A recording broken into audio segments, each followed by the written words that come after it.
आप जो कुछ भी करना चाहते हैं, आप खुद को अपने अंदर खुशी और स्पष्टता के क्षण तक लाएं। उस क्षण आप जो निर्णय लेते हैं, चाहे आप मर भी जाएं, आपको वही करना चाहिए। जब भी आपकी भावनाओं में उतार चढ़ाव आता है, आपका मन कई चीजें कहता है, ये महत्वपूर्ण नहीं है। वो आज एक बात कहता है, सुबह एक बात, शाम को कुछ और। वो आज एक बात कहता है और कल दूसरी बात। ये कोई महत्व नहीं रखता। स्पष्टता के क्षण में मैं खुशी कह रहा हूँ, क्योंकि जब आप खुश होते हैं तो आप बाध्य नहीं होते। जब आप बहुत खुश और स्पष्ट होते हैं, उस समय अगर आप चीजों को देखते हैं और सोचते हैं कि हाँ, ये करना मेरे लिए बेहतर होगा, बस वही करें, फिर चाहे वो नर्क जैसा ही लगे। ये मायने नहीं रखता कि आप 10 साल तक नर्क से गुजरते हैं, आप बस वही करें, क्योंकि आपकी खुशहाली वही है। जब आप बाध्यता के अलग अलग स्तरों पर होते हैं, उस समय अगर आप निर्णय लें कि किधर मुड़ना है, तो आप अंतहीन रूप से खो जाएंगे। ये इस बारे में नहीं है कि आप क्या कर रहे हैं, बस आप उसे दृढ़ता के साथ कर रहे हैं। हर दिन आप ऑफ एंड ऑन रह रहे हैं, तो वो नहीं होता। आप बस दृढ़ रहिए, आप बस एक बिंदु पर टिके रहिए, चाहे वो कुछ भी हो। अगर आप कसाई बनना चाहते हैं, तो कसाई बनने पर अटल रहिए, ये खुल जाएगा। एक क्षण के लिए भी ढुलमुल मत बनिए। आपने स्पष्टता और खुशी के क्षण में जो निर्णय लिया है, बस उस पर टिके रहिए, जरा सा भी हिले डुले बिना। उससे आपको कोई वंचित नहीं कर सकता। हर दिन जब आपके विचार और भावनाएं इधर उधर उड़ते रहते हैं, आप अपना मन बदलते रहते हैं, आप गोल गोल घूमते रहेंगे, अंतहीन रूप से गोल गोल घूमते रहेंगे, क्योंकि जो अक्सर दिशा बदलता है, साफ है कि उसे कहीं भी जाने में दिलचस्पी नहीं है ना। आप जानते हैं कि ये दुनिया गोल है, इसलिए आप किस दिशा में जाते हैं ये मायने नहीं रखता। जब तक कि आप दिशा बदले बिना चलते रहते हैं, आप सफर को पूरा करेंगे, है ना, आप यात्रा पूरी करेंगे, है ना। अगर आप अपनी दिशा बदलते हैं, तो ये आपको एक अनंत हमेशा खोए रहने की एक अंतहीन स्थिति में डाल देगा। तो अगर आप वहाँ होना चाहते हैं, वहाँ रहिए, कोई समस्या नहीं है। आप यहाँ होना चाहते हैं, यहाँ रहिए। रोज रोज अपना मन मत बदलिए, सुबह एक और शाम को दूसरी ओर। आप अपने लिए और अपने आसपास हर किसी के लिए यातना है। जो लगातार अपना मन बदलता रहता है, वे अपने और अपने आसपास हर किसी के लिए यातना है ना। अभी आप सोच रहे हैं कि कल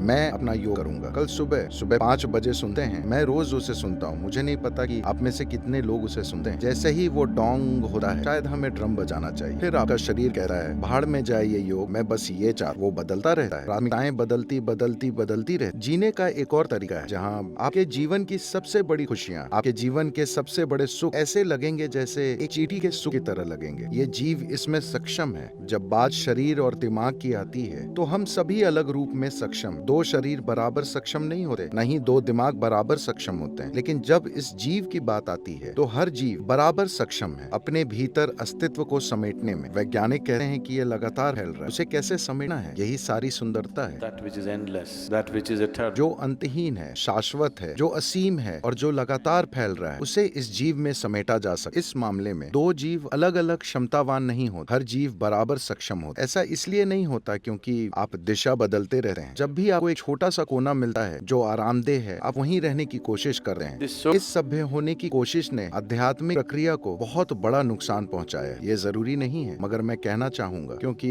अगर आप नोमैड होते, आप नोमैड का मतलब जानते हैं, इसका मतलब है कि आप मैड नहीं है। तो कौन नोमैड नहीं है? जो मैड है। जो मैड यानी पागल है, वो टिक जाता है। जो मैड नहीं है, वो चलता रहता है, कहीं भी ठहरता नहीं है। जैसे ही हम नोमैड होना बंद हुए, तो हम सुरक्षा और कुशलता के एक पागलपन में पड़ गए, चाहे वो शारीरिक हो, मनोवैज्ञानिक हो या भावनात्मक। हम हमेशा उस कोने की तलाश में रहते हैं जहां हम आराम से सो सके। और एक बार आपको वो कोना मिल जाता है और वो बहुत बढ़िया और आरामदेह हो जाता है, तो आपके अंदर बाहर निकलने और फिर से यात्रा करने की हिम्मत नहीं होती। तो अगर आप सिर्फ एक पिकनिक मनाना चाहते हैं, तो ठीक है, वो ऐसा ही लगता है।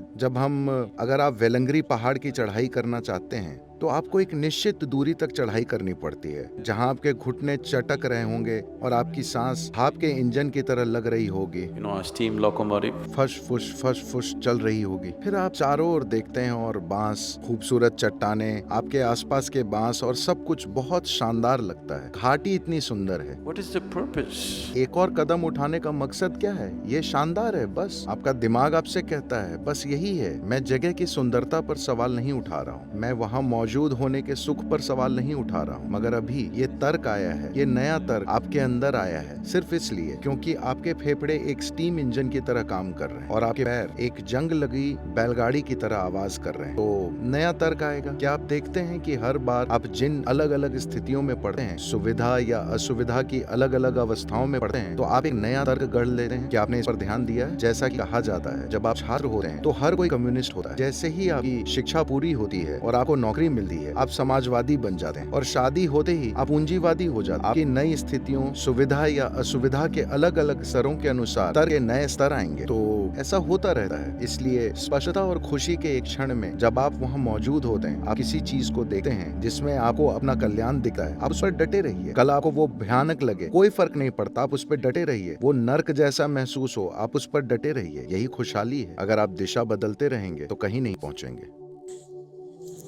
नियति तक आसानी से पहुंचने के लिए कुछ सुझाव। लक्ष्य निर्धारण। अपने जीवन के लक्ष्यों को स्पष्ट रूप से निर्धारित करें। छोटे और दीर्घकालिक दोनों प्रकार के लक्ष्य बनाएं। नियोजन। अपने लक्ष्य को प्राप्त करने के लिए एक मजबूत योजना बनाएं।